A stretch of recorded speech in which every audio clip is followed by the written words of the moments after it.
What's going on, everybody? My name's Sean, and I'm here with my best friend Jason, and this is Buddy Mode. So over the years, Jason and I mean, we've been big, like, gamers our whole lives, and we usually have these conversations, and they could go on forever, and when we're done, we're like, this could have been a podcast, so we're like, we should just start a podcast and talk about our love of gaming and everything we're into, and yeah. I'm ready to talk about Switch 2 things. Yeah, so that's what this first episode is going to be about. It's going to be about our hype levels for the Switch 2 as of 2 weeks away, or a little over 2 weeks away from the launch. And about 16 days.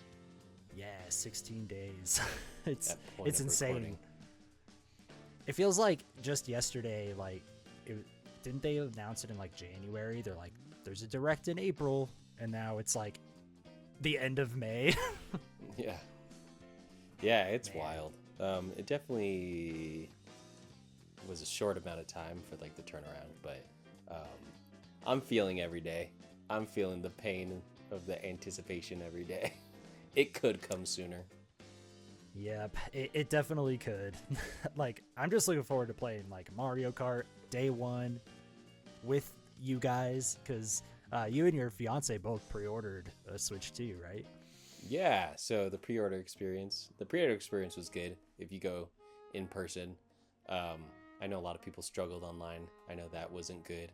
The night before, I did go online and I looked at all the Targets and Best Buys and Walmart, and yeah, it was rough. People were live streaming it and everything, and yeah, they were having a hard time. But for GameStop, we just rolled up, and they literally had Switches to spare. Yeah, like GameStop specifically, like this was a win that I think GameStop needed like a lot. like they, like, even I think online their stock was pretty good, but in person I've heard nothing but great things about the in-person GameStop experience. Like, we got our camping chairs, set them up. The one of the employees brought out like a little menu, and you just highlighted the things you wanted to pre-order on the sheet of paper, brought it up to them. They did everything for you, and you were on your way. It was pretty quick. I wouldn't say it was quick. It definitely took some time, but it was very streamlined, and they had a lot of stock, so. Yeah, it wasn't bad at all. The weather was good. The line went pretty quick. Like, yeah, GameStop got their stuff together this time for sure. Mm-hmm. So what would you say your hype level is right now, 16 days out? Ooh, thinking about the Switch 2 16 days out. Probably lower than I want it to be. Probably lower than this time when the Switch 1 was coming out. Or even the Wii U. Yeah, definitely. I feel the same way. Like, this is the first time in a long time that this has been like an iterative platform for them since like the GameCube. Like, the N64 to GameCube was probably the last like iterative console like transition. Because I mean, with the Wii, you had like the motion controls. Wii U, you had the tablet or the gamepad. Then the Switch had its own form factor, and now it's like we're going from a Switch to a Switch, and I think that's where my hype level is a little lower, is because it's the same but better. Yeah, and I think that was obviously the right choice. I think everyone's kind of agrees on that just making a better Switch was the safe thing to do and also the right thing to do. And I'm not mad about it, and I'm not even mad about the console price. I think the game prices is something else, but for the console, I think the thing for me that's making it a little bit like less hype is the launch titles. Mario Kart is cool, but essentially I paid for $500 Mario Kart at this point, and so without a Breath of the Wild or without a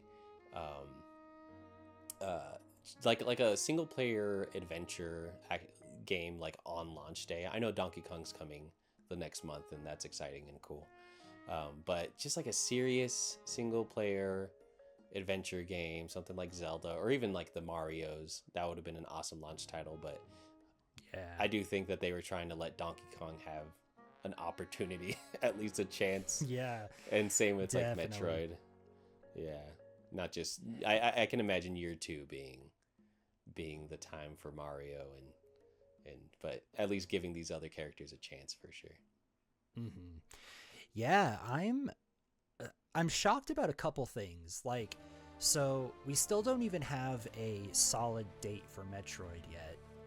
It's still just 2025, um, which doesn't give me a lot of confidence. I mean, it's probably going to come out this year, like 90% sure it's coming out. But have they not given us a date because there's a chance it could get delayed? Like, I don't know. That's what it feels like. I was literally thinking that while you were talking, like, oh, 2025, but no confirmed date.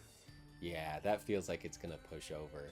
Which, if it needs to, let it push over. That's the same thing with like Zeldas and all these other games. Is give the developers the time that they need. But but that's really the big, serious single-player first-party game for the Switch too. So yeah, I'd be a little disappointed. The other thing that I'm shocked about is that it's Mario's 40th anniversary this year.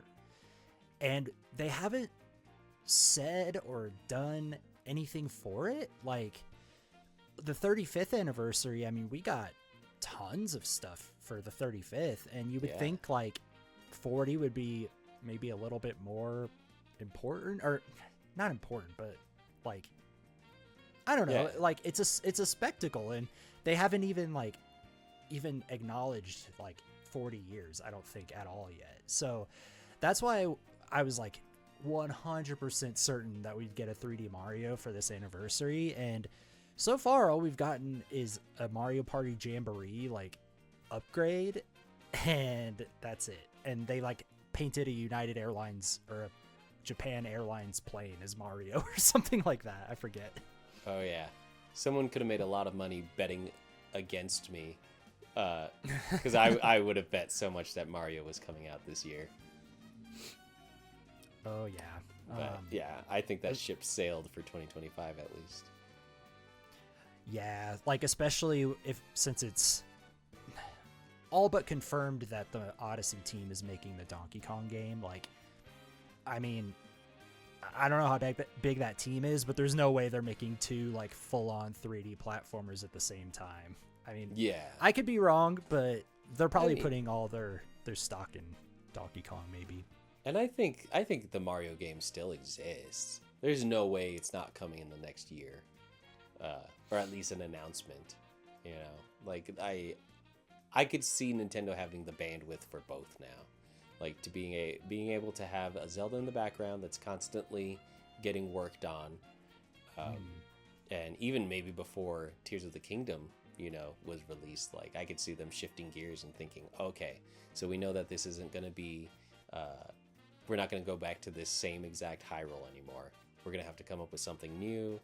I can imagine that being going in the background, and then maybe it is the Odyssey team working on this Donkey Kong game because it looks so similar. It has to be the Odyssey really engine or something. But no, I don't think there's a universe where they're not working on a Mario 24/7.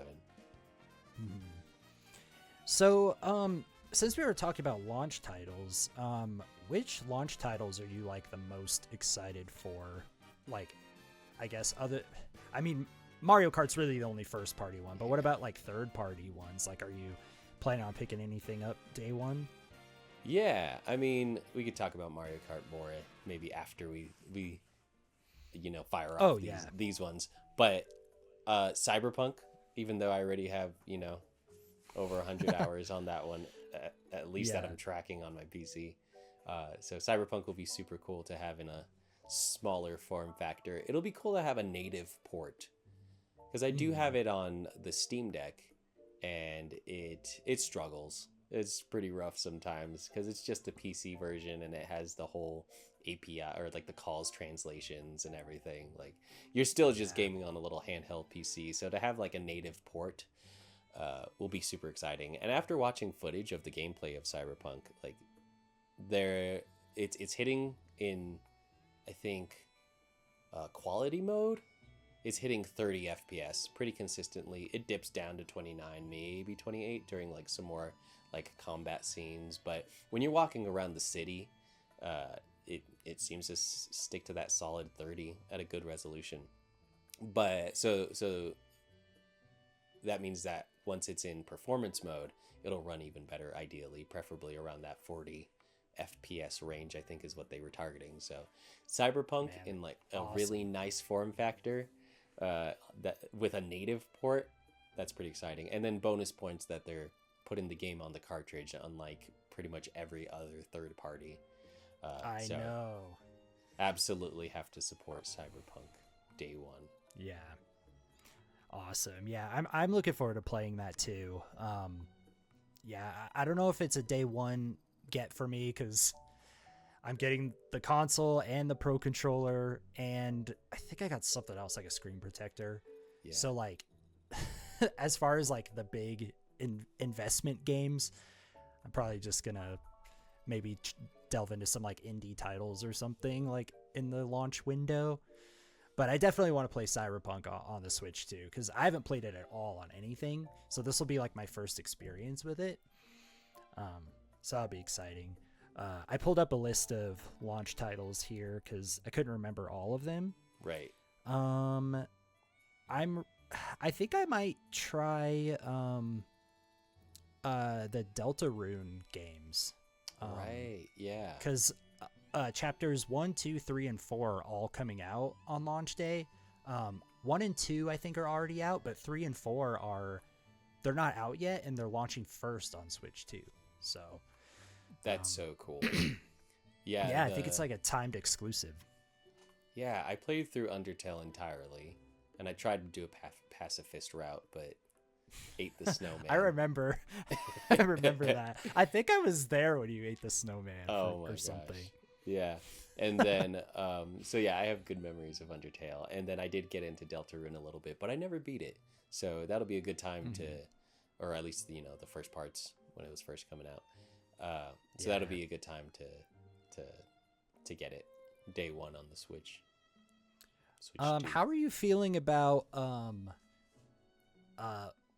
Welcome Tour? Oh, Welcome Tour?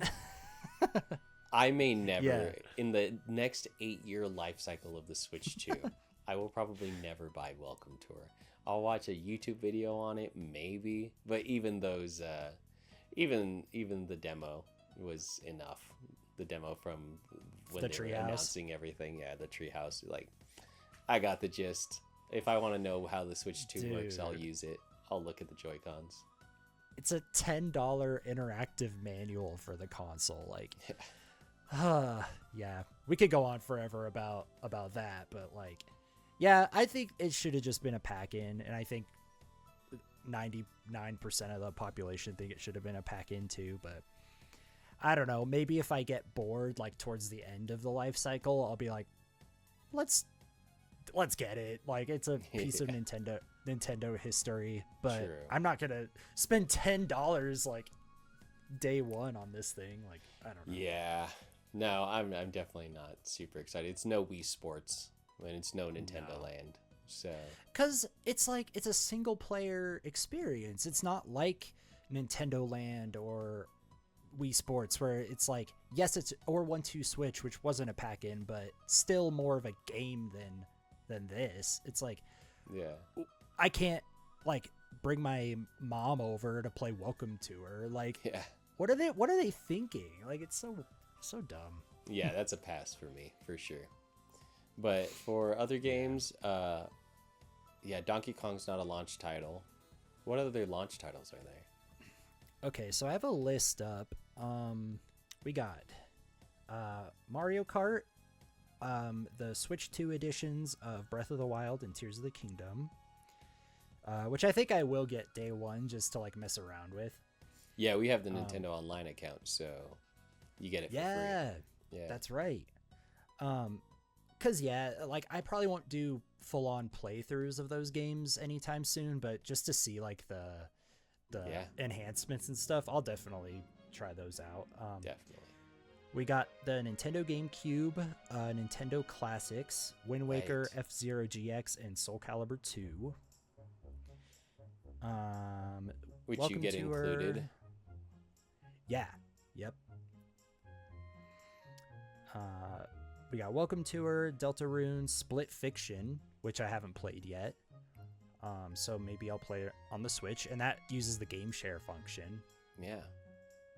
Cyberpunk, Street Fighter 6, Kunitsugami, Path of the Goddess, Sid Meier's Civilization 7, Hogwarts Legacy, Bravely Default Flying Fairy HD Remaster, Yakuza 0, Fortnite, Fast Fusion, Hitman, Nobunaga's Ambition, Survival Kids, Rune Factory, Puyo Puyo Tetris 2S, and it looks like that's it. All right. I have been meaning to play Puyo Puyo Tetris 2. Yeah, that'd be because fun. I got Puyo Puyo Tetris, the first one, and I've been playing that recently. And it's surprisingly extra addicting and super fun. So Cool. that would be a good Switch 2 game, something to take with you. Yeah, it's nice to have like a puzzle game. Like Tetris 99 was super addicting, and I've been playing Balatro recently, and sometimes you don't want like a open world exploration style game, and you just want like a puzzle game, and like a smaller bite-sized experience. So I think that's perfect for that. Other than like the big hitters on the list, I don't know, nothing's like jumping out at me. Like I already played Hogwarts Legacy. I definitely wanted to try Cyberpunk, but I think that's the thing about this launch is that it's not it's more 3DS than it is Switch 1. It's definitely lighter on the games and the ports. Definitely. Yeah. And I think that could lead us into our Mario Kart discussion, because Mario Kart is like the flagship title for this system. But yeah, it is definitely more 3DS because it's like it's Mario Kart. Like it's gonna be fun, and I'm gonna play it for the next 8+ years. But it's not like the narrative-driven experience like Breath of the Wild was. But despite that, I think it still looks incredible. Yeah, Mario Kart's super exciting. Being able to play with, the people that we do know that have that, secured a Switch 2, that's exciting. And I think that's what makes like the difference with the launch titles like Wii Sports and Nintendo Land. It's the games that bring people together, which I'm sure was, a consideration in what's going to be essentially bundled with the Switch on day one as the pack-in game. So it makes a lot of sense to include Mario Kart. You're only going to sell Mario Kart for the entire generation. Everyone's going to want Mario Kart, so might as well bundle it in with the Switch 2 and save people some money that way. And then being able to just play with people with the microphone and everything, and being able to do the open world stuff is super exciting. I know. You can just go I'm really explore. excited. Yeah, I'm excited to have like that almost like Korok Seed experience, but better. And you get like you get to do it with friends. It's like like your friends might have found like an area of the map that like you haven't found yet, and it's like, oh, I found this challenge here, like and it's going to be like really collaborative, and just being able to chat with the press of a button is not something I've seen from any other consoles. Like from what I've heard, like chat and experience, like chatting on Xbox, chatting on PlayStation, you have to jump through like a significant amount of hoops like to do it. And I'm really excited to see how just hitting that C button, just launching the chat, and you're in it. Like I'm really excited for that, especially with Mario Kart. Yeah, and with the other consoles like PS5, it's just the fact that you have to go through a menu. That's just a little bit, just a couple steps away, rather than you have just the chat button and it immediately pulls it up and immediately pulls you in. and to it's a focused feature. It's right there, front and center, and like encouraged to be used, especially with the launch title type games. Like, all right, so you're not even using the mouse. That's not the gimmick for this. The gimmick is we want you to interact with people, and I think that's super clever, super smart. Yeah, and in the Ask the Developer interview, they said that was literally inspired by the pandemic and people using Zoom and stuff, and they're like, how can we do Zoom but the Nintendo way? And I think this is like a perfect integration into that. For sure. Definitely. Yeah, so what are your like favorite things from Mario Kart that you've seen so far that you're excited to try? Yeah, so we talked about the chatting with friends feature, and then we kind of touched a little bit about the open world thing. I think the open world thing is super cool. That's going to be fun to relive kind of the energy of the Minecraft days and be able to just drive around with everyone and explore and going different directions and be like, oh, hey, where did like Sean go? And he's over, in Donkey Kong's world. Whereas like, I don't know how far you can like deviate from each other or whatever, but yeah, that'll be super exciting, kind of exploring and seeing how the different worlds connect, seeing the transitions between the worlds. Say if you go from like a sand world back into a city, see how that transition happens, like just graphically and with like the assets and everything. Super cool. Other than that, it's cool to see all the characters that they have back again now, which is more characters than I've ever than have ever been in Mario Kart.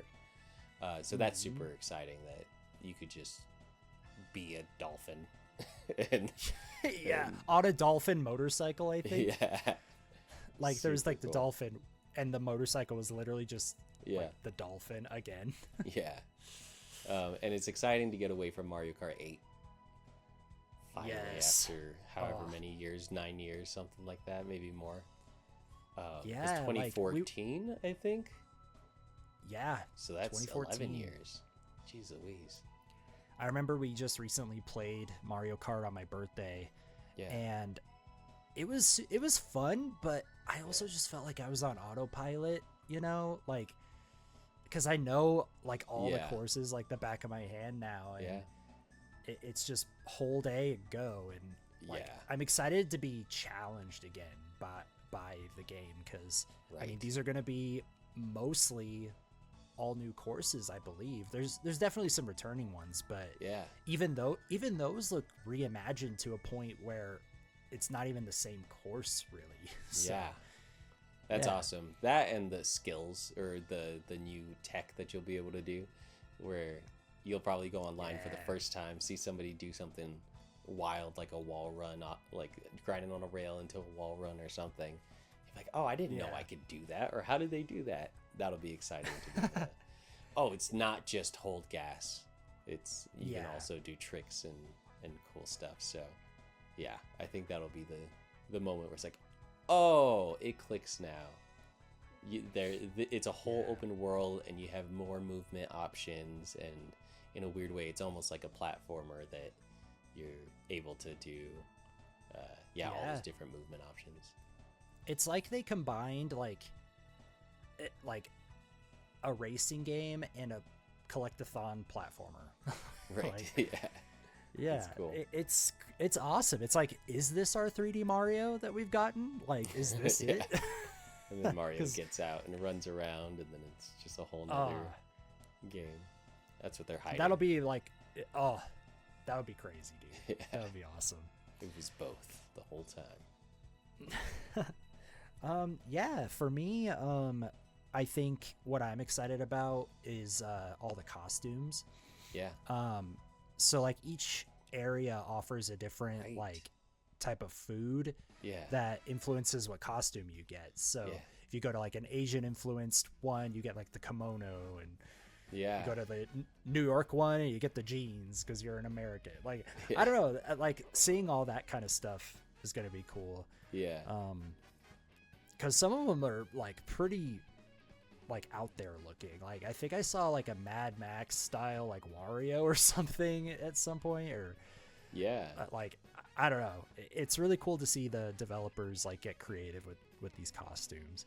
definitely. Because so many games now let you customize your character or customize your appearance and everything. So being able to get Daisy Duke's Peach, or like Yeah. like getting these different, or Wario, like you were saying, who's like a mechanic looking Wario or something. I don't know. And he's got his Yeah. his little ponytail or his little bun back there. So amazing. Yeah. Like it's so nice to be able to see like the whimsy, because for a second there, Nintendo was real protective of Mario and how Mario was perceived and everything. So it's nice to see him having fun again. Yeah, I think all that started with like Mario Odyssey, like having him dress up, and then like Mario Kart Tour had a bunch of outfits, and it's cool to see it translate into like a mainline Mario Kart, and they're giving pretty much everyone costumes. I don't think the enemies are getting costumes, like the crab or the Goomba. Like I don't think, I could be wrong. I think I heard there's no costumes for them, which is kind of a bummer, because I mean, I would want to see the cow dressed up like something, Yeah. but I mean, maybe that's coming in the future, or maybe they just thought like, like Yeah. it's for like It the was- humanoid characters only. Yeah. Stick to the main crew. Yeah. Cool. Well, I think we covered quite a bit in the last 30 minutes. We still definitely have a lot to say about, like, all the turmoil that Nintendo went through, like drop the price in the chat and stuff like that. Maybe we could save that for episode 2, but for now, I think yeah. And a lot of exciting stuff too. The fun, we kind of covered a lot of the normal territory, just saying what we're excited for, and kind of talking about like how the experience was for pre-ordering the Switch 2 and everything. But next time we can talk about what's going to happen in June, for example. That's around what E3 used to be, in the Summer Games show. And so is Nintendo going to have a direct during then? Is there more stuff? Is there going to be something that's happening after? Or like with the games that we currently know about, is there more to Metroid Prime? Are there more games that are going to be released this year? Like there's a lot of things that I feel like, or even the functionality of the Switch 2, like the mouse controls. Like there's a lot of things that Nintendo hasn't showed, the full, they haven't revealed all of their secrets yet. So a lot to predict, a lot to get excited about, and a lot to be like getting our hopes up for. I know. I really hope there's a direct or something in June. I did see a video of Jeff Keighley with the Switch 2. Nice. That's cool. So there's got to be something at Summer Game Fest for the Switch 2, and it'll be cool to see, like, even with like Microsoft's presentations now, like what games will be in like their presentations that might also be on the Switch 2, like because it seems like third parties are all in on the Switch 2. So Absolutely. yeah, there's going to be a lot, not just from Nintendo announced, but I think from a lot of people. So yeah, I think after this discussion, my hype level's definitely creeping up. Yeah. So, yeah. I think on a normal day-to-day basis, I have to block it out so I don't get too excited. So definitely after this discussion, it's took the lid off the jar a little bit. Oh yeah. Yeah. Cool. Well, thanks for watching this first episode of Buddy Mode. There's definitely going to be more where this came from. Not sure on like a release schedule just yet. We're still kind of working out the kinks and everything, but yeah, stay tuned. And we'll see you guys next time. Bye.